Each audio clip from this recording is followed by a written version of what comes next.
வணக்கம் மக்களே, நான் உங்கள் சித்தேஸ்வர். இன்றைக்கு டெஸ்டினி ஆஃப் சோல்ஸ்லேருந்து ட்வின் சோல்ஸ் அப்படின்ற ஒரு கான்செப்ட் பற்றி பார்க்கலாம். ரொம்ப இன்ட்ரெஸ்டிங்காக இருக்க போகுது. இந்த ட்வின் சோல்ஸ்னால் என்னென்னு கேட்டால், ஒரே ஆன்மா ஒரே நேரத்தில் 2 பிறப்புகளோ இல்லை 3 பிறப்புகளோ ஒரே நேரத்தில் எடுக்கிறது. இப்போ எக்ஸாம்பிள், நான் ஒரு பிறப்பு எடுக்கிறேன்.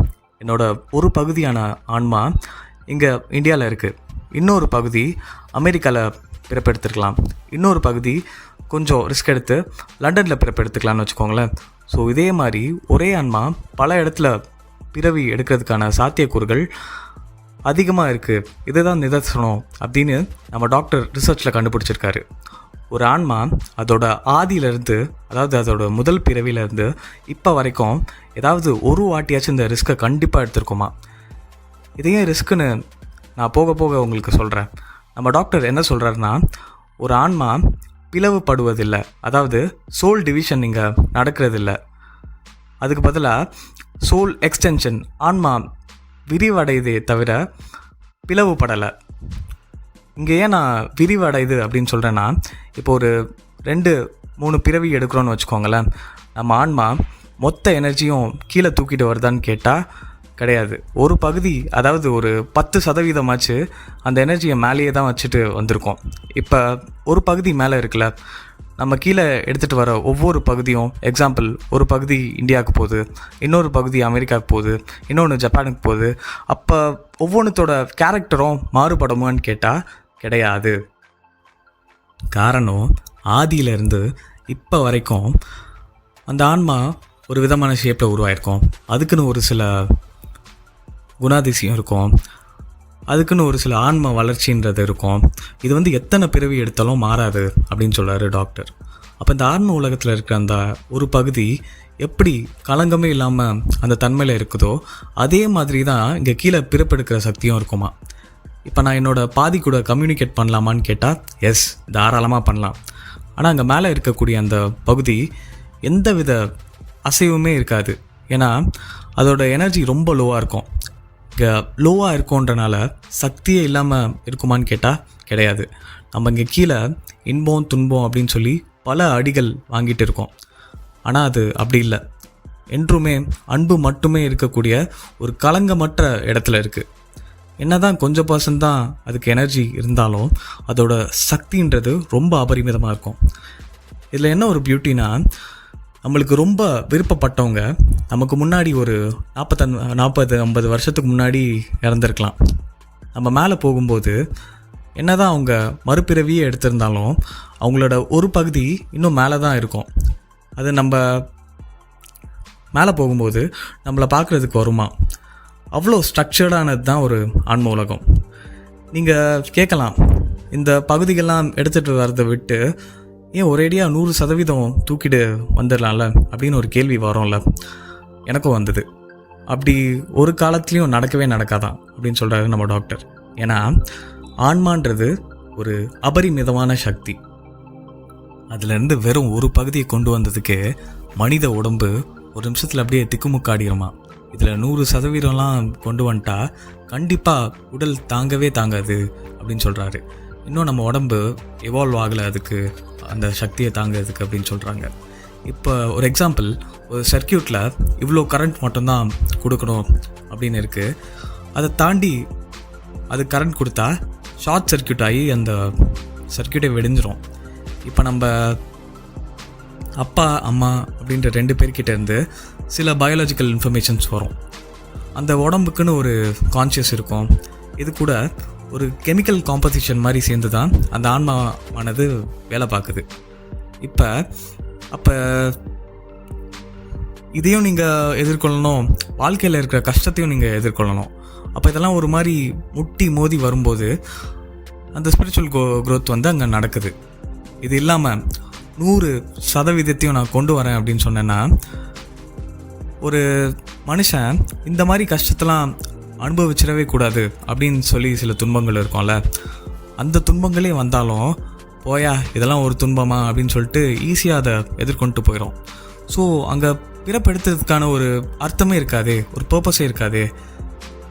ஏன் என்னோட முந்தைய பிறவி எனக்கு ஞாபகம் இல்லை அப்படின்னு கேட்டால், அந்த ஞாபகங்கள் வந்தால் நம்ம இந்த பிறவியை வந்து ஒழுங்காக நம்ம வாழ மாட்டோம். போன பிறவியை பற்றியே யோசிச்சுட்டு இந்த பிறவியை மிஸ் பண்ணிடுவோம். இல்லை போன பிறவி ரொம்ப கொடூரனாக இருந்தால் அந்த கில்ட் நம்மளை இந்த பிறவி வாழவே விடாது. இல்லை போன பிறவியில் ஒரு பெரிய ஆளாக இருந்தால் இந்த பிறவியில் நான் எவ்வளோ பெரிய ஆள் தெரியுமா அப்படின்னு சொல்லிட்டு ரொம்ப லெத்தாஜிக்காக இருந்துருவோம். அந்த குரோத்தே இருக்காது. ஸோ இப்போ இந்த பகுதி எடுத்துகிட்டு வரோம்ல, அதில் ஏதாவது ஒரு மிஸ்கால்குலேஷன் ஆயிடுச்சுன்னா இப்போ இங்கே வாழ வரோம். அதுக்கு முன்னாடி மேலே ஒரு ரிஹர்சல் மாதிரி காமிச்சிருவாங்க. இப்படி தான் இருக்க போகுது, இவ்வளோ கஷ்டங்கள் இருக்க போகுது வாழ்க்கையில், அதுக்கேற்ற எனர்ஜிஸை கீழே எடுத்துகிட்டு போய்க்கோ அப்படின்னு சொல்லி இன்சிஸ்ட் பண்ணுவாங்க. ஆனால் எனக்கெல்லாம் தெரியும், எனக்கு சின்ன எனர்ஜிஸ், கொஞ்சம் எனர்ஜிஸே போதும் அப்படின்னு சொல்லி அளவுக்கு கம்மியாக எடுத்துகிட்டு வரும்போது ரொம்ப கஷ்டப்படுறோம் அப்படின்னு சொல்கிறாரு டாக்டர். ஏன்னா நம்மளுக்கு இங்கே ஃப்ரீ வில்லுன்றது அதிகம். யார் என்ன சொன்னாலும் நம்மளுக்குன்னு ஒரு டெசிஷன் எடுக்கக்கூடிய ரைட்ஸ் நம்மளுக்கு இருக்குது. இதுக்கு முந்தைய சில பதிவுகளில் இந்த சூசைட் பண்ணுறவங்கலாம் காரணம் பார்த்துருப்போம். அவங்க என்ன சொல்லுவாங்கன்னா, நான் இன்னும் கொஞ்சம் எனர்ஜிஸ் தூக்கிட்டு வந்திருக்கலாமோ, தப்பு பண்ணிட்டேன் அப்படின்னு சொல்லுவாங்க. இப்போ ஒரு முதிர்ந்த ஆன்மாவாக இருந்தால் சூழ்நிலைக்கேற்ப அதை அதுவே வளைச்சி கொடுத்துக்கும். நான் இப்படி தான் இருப்பேன் அப்படின்னு சொல்லி ரிஜிடாக இருக்காது, இலாஸ்டிக் நேச்சரோடு இருக்கும். ஆனால் ஒரு இளம் ஆன்மாவானது அப்படி இல்லை. இந்த வளைஞ்சு கொடுக்கறதுக்கான தன்மை அதுக்கிட்ட இருக்காது. அதனால தான் இந்த கஷ்டங்களில் ரொம்ப சிக்கி பாதிப்படையும். அதுக்கு நிறைய அந்த கஷ்டங்கள்லாம் ஏற்படுது. இப்போ நம்ம பார்த்தது தான், என்னதான் அந்த உடம்புக்கு தனி பிரெயின் கான்ஷியஸ் இருந்தாலும் ஒரு ஆன்மா உள்ளே வரும்போது நம்ம உலகத்தில் எந்த பகுதியில் இருந்தாலும், ஏன் கடவுள் நம்பிக்கையே இல்லைனாலும், இந்த இறக்க குணம், இது சரி இது தப்பு அப்படின்ற ஒரு குணம் வந்து நமக்குள்ளே ஆட்டோமேட்டிக்காக வந்துடும். அது யாரும் சொல்லணும்னு அவசியம் இல்லை. அவன் எவ்வளோ ஒரு மோசமான ஆளாக இருந்தாலும் சரி, அவனை சார்ந்த ஆளுங்கன்னு வரும்போது ஒரு அன்புன்றது அவங்க மேலே வந்துடும். இது ஏன்னா என்னதான் ஒரு மனுஷன் மூளை தன்னிச்சையாக வேலை செஞ்சாலும், நம்ம மனுஷன் மூளை இந்த ஆன்மாவை சப்ரஸ் பண்ணாலும் அந்த ஆன்மாவிலேருந்து ஒரு பகுதி வந்துக்கிட்டே தான் இருக்கும். இப்போ ஒரு ஆன்மா 40% எனர்ஜியோட ஒரு பிறப்பு எடுக்குது, இன்னொரு 40% எனர்ஜியோட இன்னொரு பிறப்பு எடுக்குது. இப்போ இந்த 2 பிறப்புமே முடிச்சுட்டு மேலே போகும்போது இந்த மொத்த எனர்ஜியும் சேரும்போது அந்த ஆன்மாக்கு ஆன்ம முன்னேற்றம்ன்றது, அந்த ஸ்பிரிச்சுவல் க்ரோத்துன்றது ரொம்ப அபரிமிதமாக இருக்குமா. இதுக்கு ஆசைப்பட்டு தான் ஒரே நேரத்தில் 2-3 பிறவி எடுக்கிறதுக்கான காரணம்லாம். இதில் என்ன ஒரு கேட்ச்னா, அந்தந்த பிறவிக்கு தேவைப்படுற எனர்ஜிஸை நம்ம எடுத்துகிட்டு வர தவறிடுறோம். இங்கே கீழே தூக்கிட்டு வர எனர்ஜிஸோடு தான் நம்ம மேலே போகிறோமான்னு கேட்டால் அதுக்கு ஒரு பிக் நோன் தான் சொல்லி ஆகணும். இங்கே நம்மளை பாதுகாத்துக்கொள்ள எமோஷ்னல், அதாவது உடல் அளவான பாதிப்புகள், மனதளவிலான பாதிப்புகள்ன்றது ஏற்பட்டுட்டு தான் இருக்குது. இதை எல்லாத்தையும் நம்ம ஆன்ம சக்தியிலேருந்து தான் எனர்ஜிஸ் வந்து எடுத்துக்குது. அதுக்கு தான் பேசி இல்லை கோவப்பட்டு எனர்ஜியை வேஸ்ட் பண்ணாத அப்படின்னு சொல்கிறதுக்கான காரணம். இங்கே எனர்ஜிஸ்ன்றது நம்ம சாப்பிட்ற சாப்பாட்டிலேருந்து வர எனர்ஜிஸ் கிடையாது, ஆன்ம சக்தியிலேருந்து எடுத்துக்கொள்கிற எனர்ஜிஸ் அப்படின்னு தான் சொல்கிறாங்க. இன்னொரு விஷயம் என்னென்னா, ரொம்ப பாசிட்டிவிட்டியோட உச்சத்தில் இருக்கும்போது நம்ம அதிகமான பாசம் கொடுக்குறோம், இல்லை சாக்ரிஃபைஸ் பண்ணுறோம். ஆனால் ஆப்போசிட்டில் இருக்கிறவங்க அதுக்கு தகுதியே இல்லை அவங்க அதை மண்ணாக கூட மதிக்கிறது இல்லை. ஸோ இந்த மாதிரி இருக்கும்போது அந்த ஆன்ம சக்தி வந்து கொஞ்சம் கம்மியாகுது.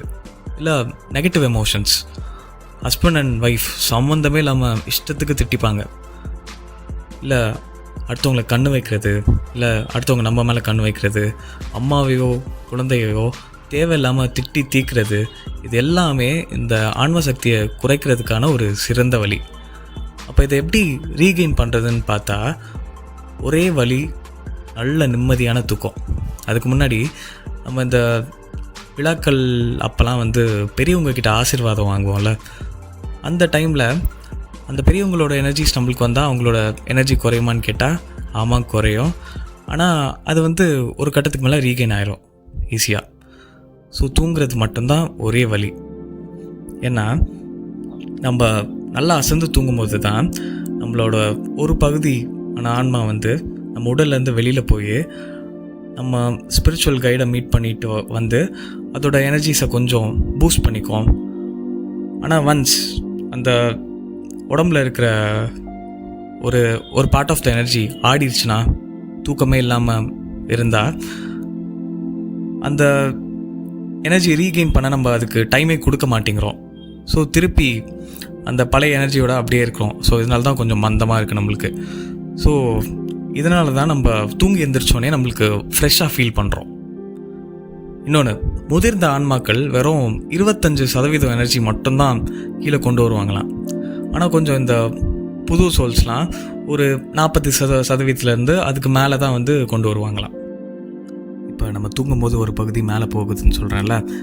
ஸோ இப்போ சப்போஸ் அந்த ஆன்மா வந்து கம்மியாக இந்த பிறப்பில் வந்து எனர்ஜி ஒரு 25% எனர்ஜியை மட்டும் கொண்டு வந்துருச்சுன்னு வச்சுக்கலாமே.